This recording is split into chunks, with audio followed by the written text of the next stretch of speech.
Bueno, lo voy a saludar a Marcelo Salinas, que es ministro de Defensa. ¿Qué tal, Marcelo? Buenas noches.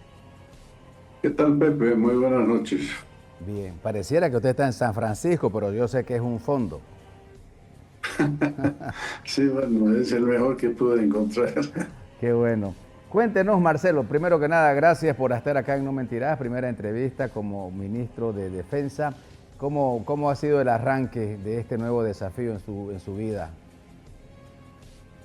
Bueno, en primer lugar, gracias a ti. Buenas noches a todos tus televidentes.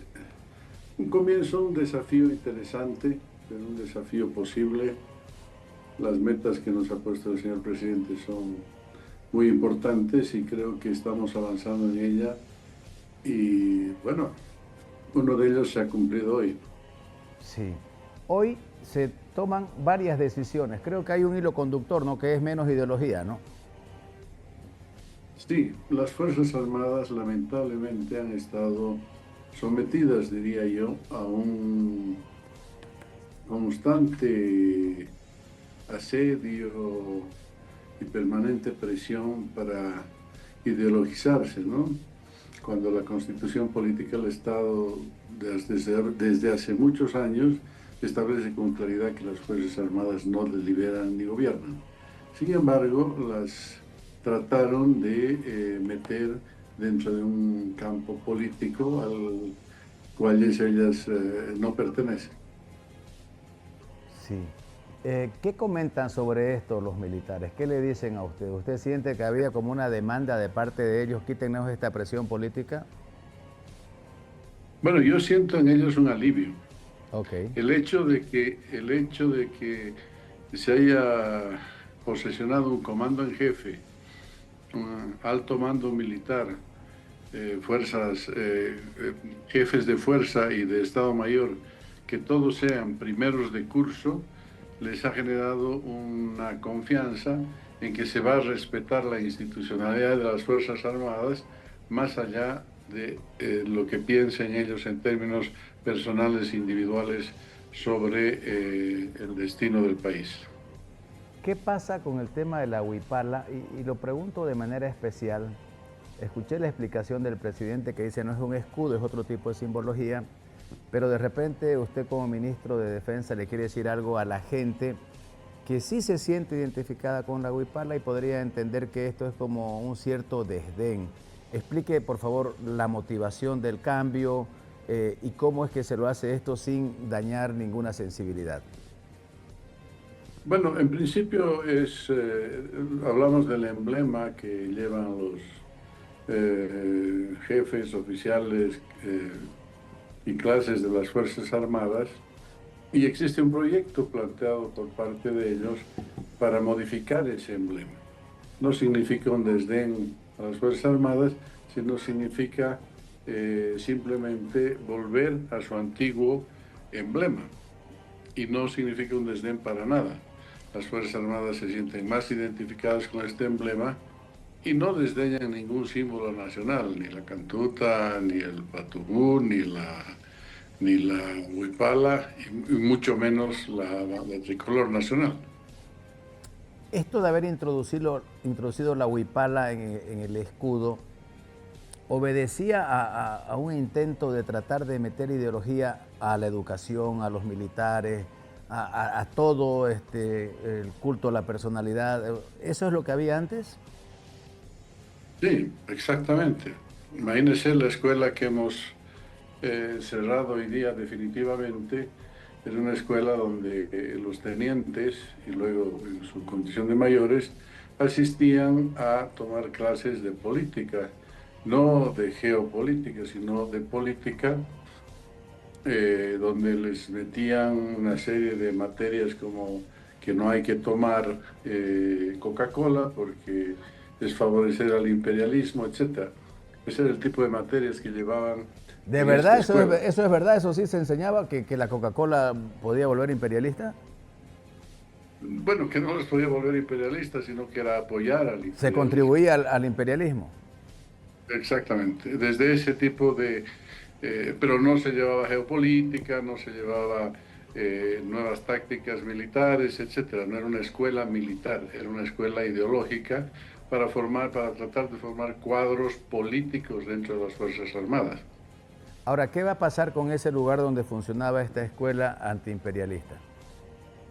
Bueno, esta escuela antiimperialista, fíjese usted, quiero darle algunos antecedentes de las razones por las que hemos decidido clausurarla. En primer lugar, es una escuela que costó 10 millones de dólares al Estado plurinacional.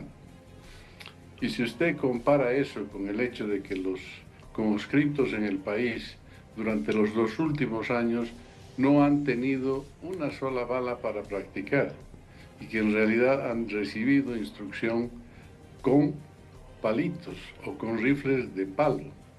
Entonces imagínese usted gastar 10 millones de dólares para ideologizar a la gente y no instruir a nuestras Fuerzas Armadas. Ese es un acto que no es admisible. Es decir, no era un lugar donde se iba a potenciar las Fuerzas Armadas, donde se iba a potenciar su conocimiento, su habilidad táctica, su habilidad estratégica, sino simplemente ideologizarlos para que estén al servicio de un régimen político y no al servicio del país y de la gente. Ahora bien... Permítame, antes de que avance, es que me llama muchísimo la atención y lo vamos a poner ahí en la pantalla. La instrucción militar se hacía con palitos y no había ni una sola bala para que disparen. ¿Cómo era eso? Sí. Bueno, eso es lo que ha pasado ahora. Eso es lo que ha terminado de pasar ahora. Yo le cuento, por ejemplo, que el año pasado y este año, los caballeros cadetes que se han recibido o se recibirán como oficiales, antes normalmente se les entregaba una pistola de reglamento y un sable. Y el año pasado ha sido prácticamente un licenciamiento porque no han recibido absolutamente nada. Y este año estamos tratando de resolver, pero no existe ni el presupuesto para eso. Y a pesar de que tenemos una empresa de producción de municiones, no existe munición al presente para entregarles a las Fuerzas Armadas y para que nuestros soldados en su instrucción hagan su formación, disparen, etc. Entonces usted tiene ahora ya 2 promociones de conscriptos que no han disparado un solo tiro porque no existían balas. Pero ¿Dos sí promociones, 2 promociones han salido sin disparar? Sí. ¿Qué grados tienen ellos ahora? No, ellos son los reclusos, no, los reclutas. Sí. O sea que han pasado el servicio militar sin haber disparado. Sí. Con el dedo. Tuchín, como era antes. Jugando a las guerritas y asistiendo a la escuela antiimperialista. ¿Y se gastó 10 millones en edificar eso? Sí, así es, señor. Son 800 hectáreas más unas construcciones que hoy son inútiles para los fines que no sea un lugar donde se instruya, ¿no? O se haga instrucción.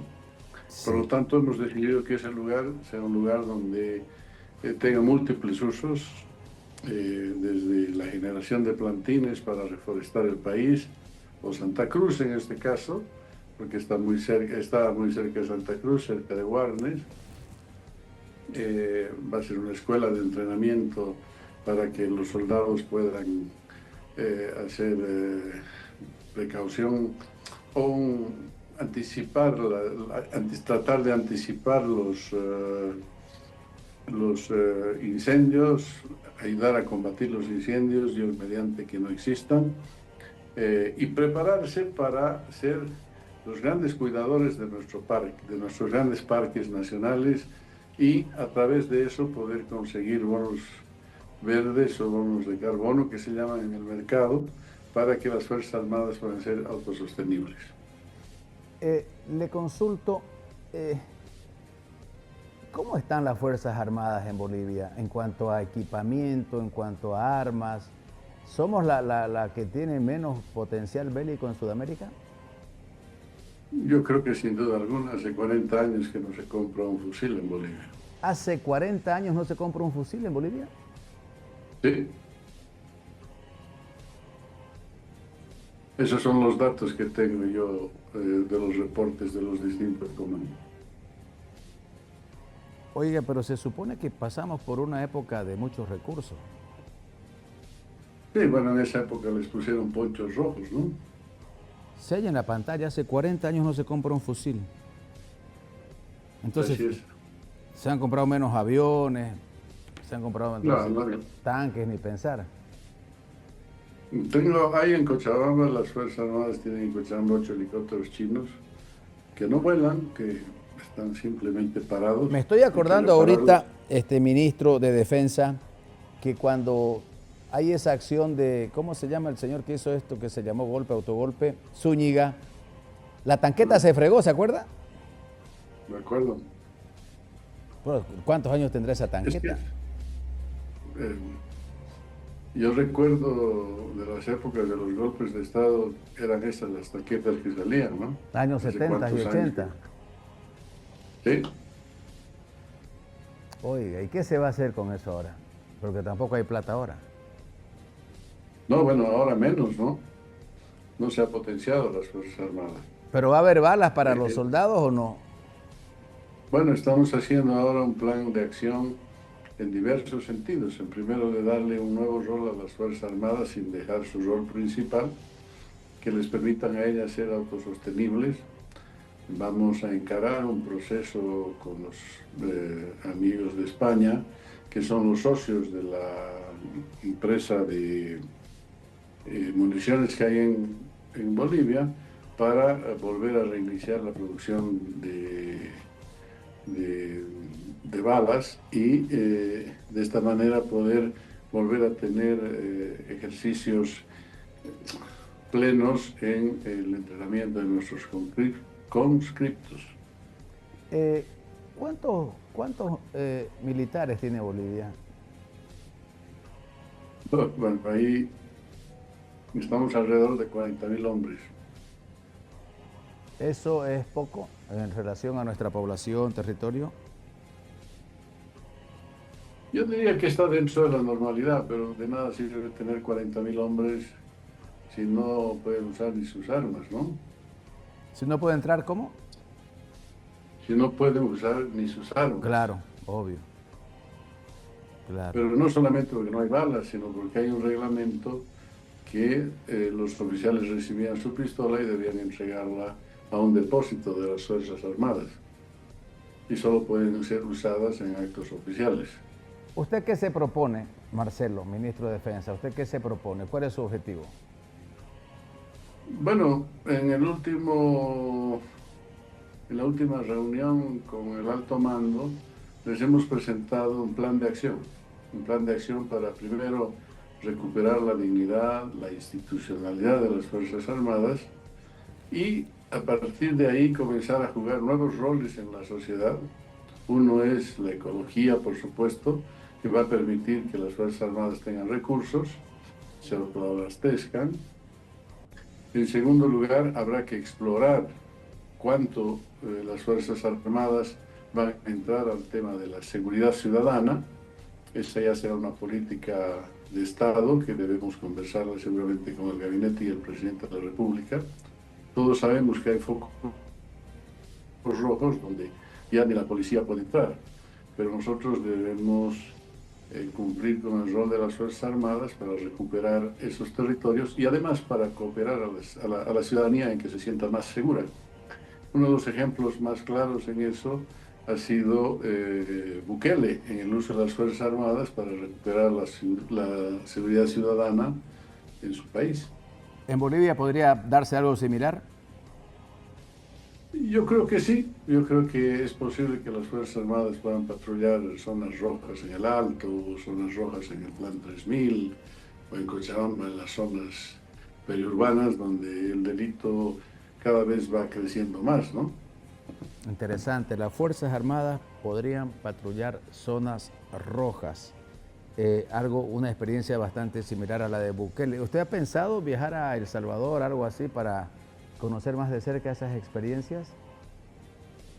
En realidad no he pensado en viajar, pero sí es muy probable de que puedan enviarnos ellos instructores para que podamos conocer la experiencia que ellos han tenido, como también la que ha tenido el Ecuador, ¿no? Sí, Sí, allá tienen mucho tema de pandillas, de inseguridad, ¿no? Sí. En cuanto a equipamiento, ¿qué se propone? Bueno, estamos ahora desplegando un plan estratégico. Hemos hecho conocer a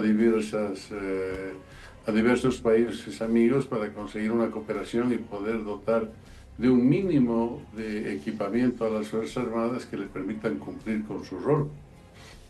Yo le quiero contar, por ejemplo, que en el ministerio existe un viceministerio de lucha contra el contrabando. Le voy a dar un breve resumen de lo que significa ese viceministerio. Ese ministerio tiene 400 hombres, todos oficiales, y alrededor de entre 30 y 60 vehículos, pero entre que andan y no andan, normalmente 30 vehículos, para cuidar 7.000 kilómetros de frontera. Entonces, la tarea es imposible. Imagínense, 7.000 kilómetros, a ver, lo voy a dividir, 7.000, vamos a poner 45 vehículos.